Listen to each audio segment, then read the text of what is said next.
We'll continue further. There is one important short note from your textbook. They say derive ionization constant for the weak acid and its relationship. See, suppose we have one weak acid, let's say HA. What do we say? Which is monobasic acid है. कौन सा है? Monobasic का मतलब ये होता है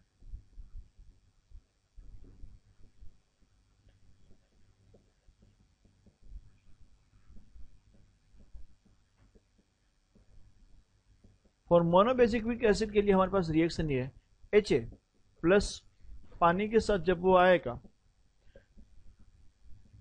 आपको H3O plus plus A minus देगा बिकॉज सिंस ये मोनोबेसिक एसिड है इसलिए वो एक H प्लस दे रहा है इसको. ये रिएक्शन है.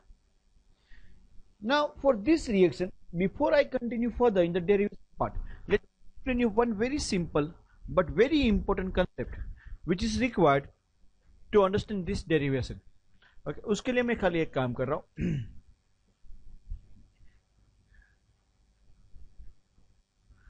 ये जो मोनो बेसिक वीक एसिड था उसके लिए हम जो सीखते हैं वो ये है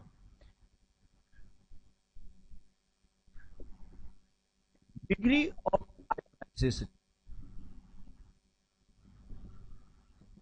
What do I mean by degree of ionization? Degree of ionization is number of moles of H3O plus ions produced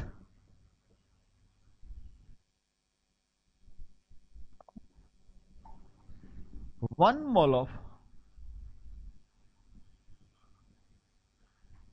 weak monobasic acid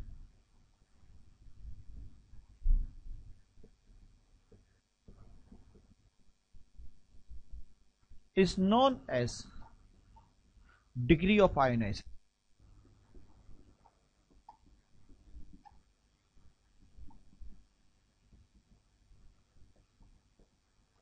Is normally denoted by alpha. Let me explain the meaning of this. Suppose if we have 1 mole of weak monobasic, हमारे पास ये 1 मोल है, ये ionise होने वाला है जब पानी के साथ आप डाल रहे हो. 1 मोल में से कितने मोल आयोनाइज हो रहे हैं? देखो 1 में से पूरा का पूरा अगर 1 हो जाता है then we don't call it weak, we call it strong. Obviously वो पूरा नहीं होने वाला है, कम होने वाला है. कितना होने वाला है? Let's see that. सपोज वो 1 में से 0.05 मोल कन्वर्ट हुआ प्लस के अंदर एंड रिमेनिंग 0.95 मोल कन्वर्ट हुआ ही नहीं. 1 में से कितना हुआ? 0.05. तो 0.05 is known as degree of ionization for this acid. किसी और एसिड में से 1 में से लेट्स से 0.09 मोल कन्वर्ट हो रहा है, उसके लिए डिग्री ऑफ आयोनाइजेशन कितना हो जाएगा? 0.09. किसी तीसरे एसिड में से 1 में से 0.5 कन्वर्ट हो गया, 0.5 बाकी था, तो उसकी डिग्री ऑफ आयोनाइजेशन 1 मोल में से कितना कन्वर्ट होता है? Degree of ionization. Are you following me? What is degree of ionization? It is normally denoted by alpha. Write down this definition. It is not one in our text, but it's important. Now, as we continue further, see over here. We have this HA plus H2O, H3O plus A minus. Correct? This is our weak acidic reaction. Monobasic weak acidic reaction. For this monobasic weak acidic reaction, let's say इसका concentration beginning में C concentration दिया गया था आपको. Some concentration was given to you C and okay, इसकी जरूरत नहीं है, ये दोनों 0 0 है.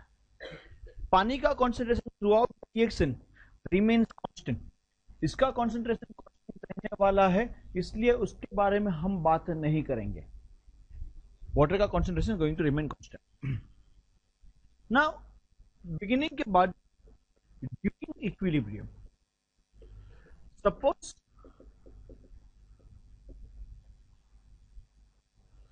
हम बात करेंगे, सपोज इसका डिग्री ऑफ आयोनाइजेशन अल्फा है,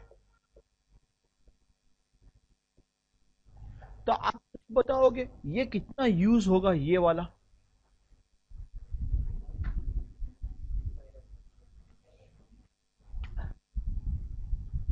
अगर ये 1 मोल होता तो अल्फा यूज, अगर 2 मोल होता तो कितना यूज होता, 2 अल्फा.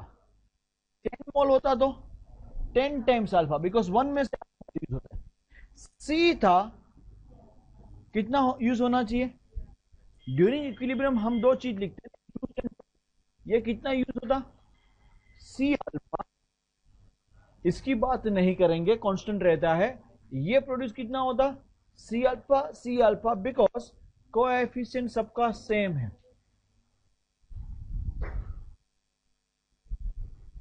करेक्ट और नॉट, समझ में आ रहा है. ड्यूरिंग इतना यूज हो रहा है C alpha, so at equilibrium बचेगा कितना, सी अल्फा यूज हो गया, सी माइनस सी अल्फा. शुरुआत में 0 था, सी अल्फा प्रोड्यूस हुआ, सी अल्फा प्रोड्यूस हुआ. और आई में राइट सी कॉमन ले लेता हूं,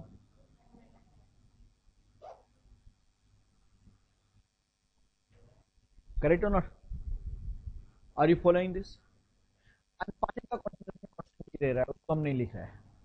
सिंस ये वीक एसिड है, इसलिए यहां पे इक्विलिब्रियम एस्टैब्लिश होगा और हम इक्विलिब्रियम डिराइव करते हैं. K equilibrium equals to concentration of H3O plus into concentration of A minus upon concentration of HA upon concentration of H2O. H2O का कॉन्सेंट्रेशन कांस्टेंट रहता है, इसलिए हम उसको कहां पे लिखेंगे, यहां पे.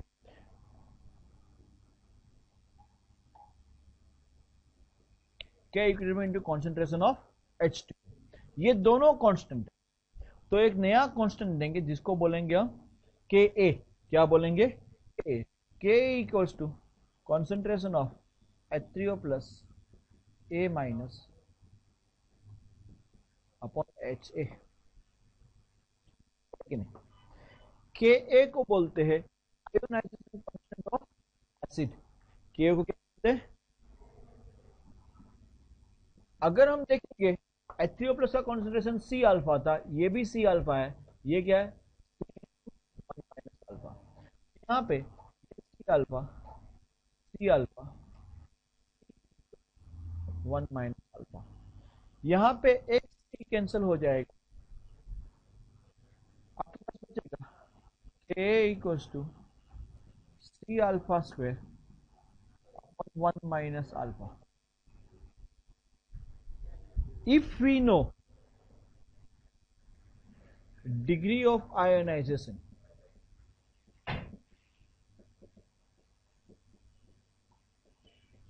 अल्फा, अगर हमको पता है डिग्री ऑफ आयोनाइजेशन पता है, अगर हमें पता है initial concentration of an acid C है, then ionization constant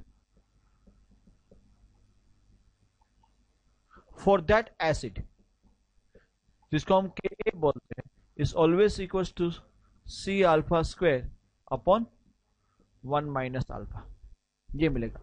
and concentration of H3O plus जो होगा, H3O प्लस का कॉन्सेंट्रेशन इक्विलिब्रियम पे कितना मिलेगा, वो अगर फाइंड करना है तो ये रहा कितना है, सी अल्फा, जो मैं यहां पे लिखूंगा. अगर आपको डेरिवेशन पूछा है तो आपको इतना लिखना है.